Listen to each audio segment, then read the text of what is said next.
ওরে ঘাসটা চুরা রে, ঘাসটা চুরি নে, আমার শরীর চলছে না। আজ গেল মা কমনে গেল, মাকে চুরাইতে বললি না, আমার শরীরে ভালো লাগছে না, মাকে চুরাইতে বলি। মা, ও মা, ও কি হয়েছে? ঘাস কাটা চুরি নাও দিনে, তোমার ছেলে মাঠ থেকে আসলো, আমি ভাত মাত খুলি, ভাত মাত দিয়ে পান টানে নিয়ে আসি, ঘাস কাটা চুরি নাও। আমি ডায়াবেটিসের শরীর, আমি একটু শুয়েছি, শুয়েও শান্তি নাই। মাগির মেয়েদের দুঃখে আর তো এত আমাকে হুকুম করিস কিসের জন্য? তোর বাপ দাদার খাইবি আমাকে হুকুম করিস? আমি পারবো না আমি চুরাইতে।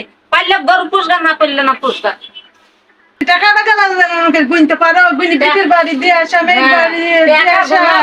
টাকা গুনি, আমার ছেলের টাকা গুনি, আমার স্বামীর টাকা তাহলে আমি গুনি, আমি করবো কিসের জন্য? তোমার সামনে তুমি চুরাও তো। তোমার সংসার তুমি দেখো গা। ঠিক আছে, আমি গরু বেচবো, টাকা হাতে ধরাবো। আমার ছেলের সাথে আমার বুঝ বেশি দেওয়া 5,000 আমার মেয়েকে দিয়ে আসি, দিয়ে যাবো। হ্যাঁ